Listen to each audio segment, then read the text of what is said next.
Halo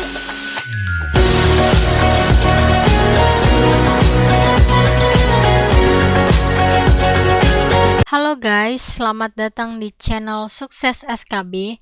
Channel ini akan menampilkan dan membahas soal-soal seputar SKD, seleksi kompetensi dasar. Kemudian kita juga akan membahas soal-soal SKB, seleksi kompetensi bidang, khususnya bidang kesehatan ya. Untuk video kali ini saya akan bahas soal-soal SKB kesehatan. SKB kesehatan di sini meliputi soal-soal keperawatan, ada juga gizi, ada juga kedokteran. Jadi ini emang tidak spesifik ya. Jadi untuk beberapa formasi itu memang soalnya itu bakal dapat kesehatan secara umum. Jadi kita harus banyak-banyak latihan ya supaya terbiasa. Kita langsung aja ke soal ya. Soal pertama. Dokter memberikan bantuan dalam bentuk perlakuan atau pengobatan. Timbal baliknya, pasien diharapkan bekerja sama dengan menaati anjuran dokter. Dalam model ini, dokter mengetahui apa yang terbaik bagi pasien, memegang apa yang diminati pasien, dan bebas dari prioritas yang lain.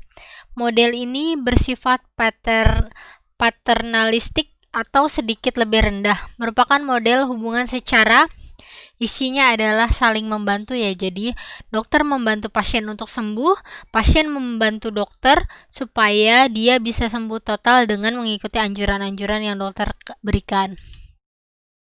Soal kedua, ketentuan mengenai standar profesi dan hak-hak klien ditetapkan dengan peraturan pemerintah. Dalam Undang-Undang Kesehatan nomor di sini isinya adalah D ya, jadi Undang-Undang nomor 23 tahun 92 pasal 52. Kemudian apa yang dimaksud dengan SIK? Pasti kalian selain tenaga kesehatan itu selain surat tanda registrasi juga membutuhkan SIK. SIK adalah bukti tertulis yang diberikan perawat untuk melakukan praktek keperawatan di sarana pelayanan kesehatan. Soal nomor 4. Menghentikan atau mencabut segala tindakan atau pengobatan yang sedang berlangsung untuk mempertahankan hidup pasien merupakan eutanasia. Jenis isinya adalah pasif ya. Kalau misalnya aktif itu kayak misalnya pasien terpasang alat bantu pernafasan untuk mempertahankan hidup, kemudian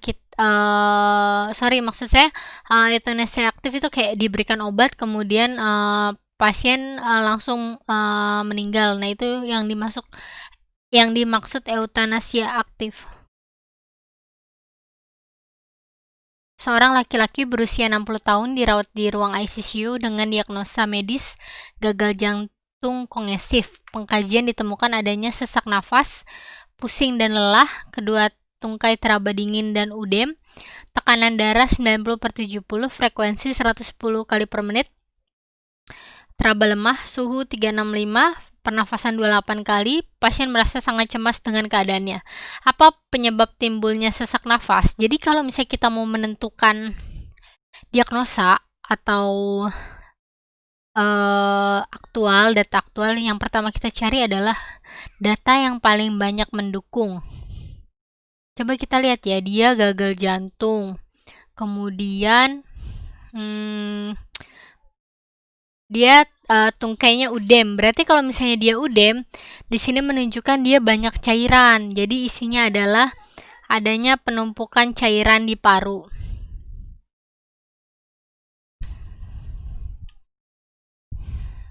Soal lanjutnya, seorang laki-laki usia 39 tahun dirawat di bangsal dengan glomerulonefritis, mengeluh nyeri di pinggang, udem periobritas setiap bangun tidur. Kadang merasa sesak saat aktivitas. Perawat mengambil darah untuk dilakukan pemeriksaan rutin dengan jenis pemeriksaan lab yang sesuai kondisi. Kita tahu ya kalau glomerulonefritis ini berarti berhubungan sama ginjal. Kalau misalnya kita mau tahu fungsi ginjal, berarti kita harus mencari fungsi ureum kreatininnya. Kalau yang kita tahu kalau misalnya dia kelebihan ureum dan kreatinin bisa menyebabkan gejala-gejala yang tadi di atas disebutkan ya. Jadi isinya adalah C. Next, seorang laki-laki berusia 55 tahun dirawat di ruang penyakit dalam dengan DM tipe 2. Ulkus di tumit kanan. Saat ini pasien dilakukan penggantian perawatan luka. Sebelum dibuka, didapat balutan kondisi basah, kotor, dan bernanah. Setelah balutan dibuka, kondisi luka terdapat eksudat, sedikit granulasi, kemerahan di sekeliling luka, dan jaringan mati. Tindakan keperawatan pertama yang dilakukan adalah, kan tadi perbannya tuh basah ya, berarti kan eksudatnya tuh banyak. Jadi yang kita lakukan pertama adalah tekan area sekitar luka untuk mengeluarkan eksudatnya ya.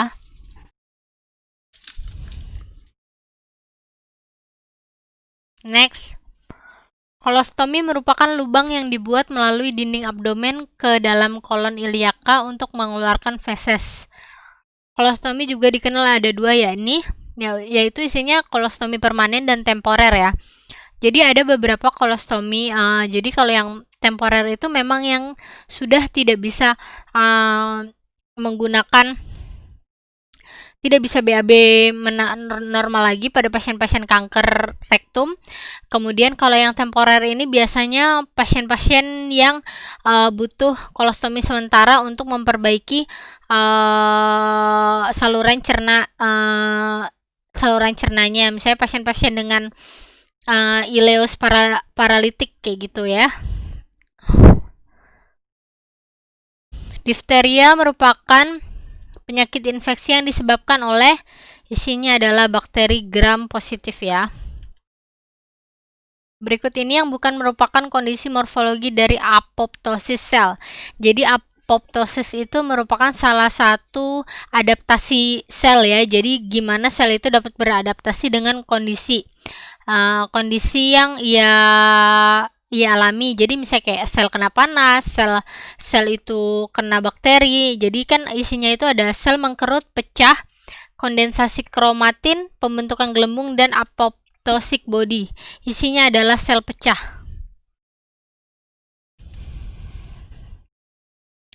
Hormon yang berfungsi mengeluarkan aldosteron dari korteks adrenal dipsogen dan menyebabkan vasokonstriksi, penyempitan pembuluh darah. Isinya adalah angiotensinogen. Ini hormonnya ada di mana? Ada di ginjal ya. Kemudian next, hormon yang berfungsi meningkatkan pasokan oksigen dan glukosa ke otak dan otot dengan meningkatkan denyut jantung, meningkatkan katalisis dari glikogen dalam hati. Isinya adalah adrenalin ya. Jadi kita tahu kalau misalnya kayak pasien-pasien emergensi tuh dikasih adrenalin, pasien-pasien bradikardi. Nah ini fungsi adrenalin ini untuk meningkatkan denyut jantungnya supaya oksigen ke otaknya tetap lancar.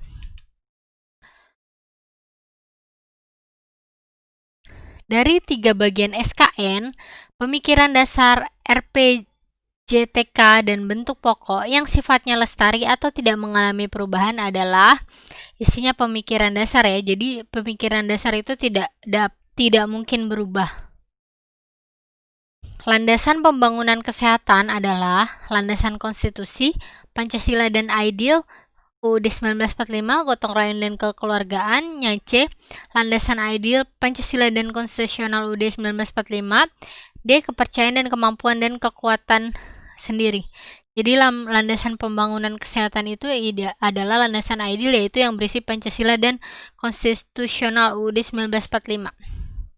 Next, tujuan pembangunan kesehatan pada hakikatnya adalah meningkatkan derajat hidup yang optimal, tercapainya kemampuan untuk hidup sehat, tercapainya kemampuan untuk hidup sehat bagi setiap penduduk agar dapat mewujudkan derajat kesehatan yang optimal. D. Tercapainya kemampuan untuk hidup bagi setiap penduduk agar dapat mewujudkan derajat kesehatan masyarakat yang optimal. Jawabannya adalah A ya, meningkatkan derajat hidup yang optimal pada setiap penduduk sebagai salah satu untuk kesejahteraan umum. Oke, segitu dulu pembahasan SKB kita, SKB kesehatan.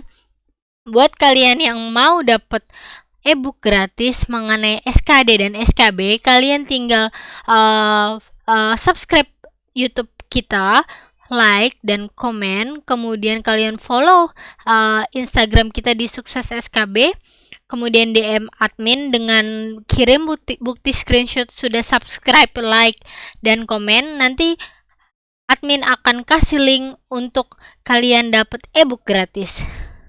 Kalau gitu, see you on my next video ya. Dadah!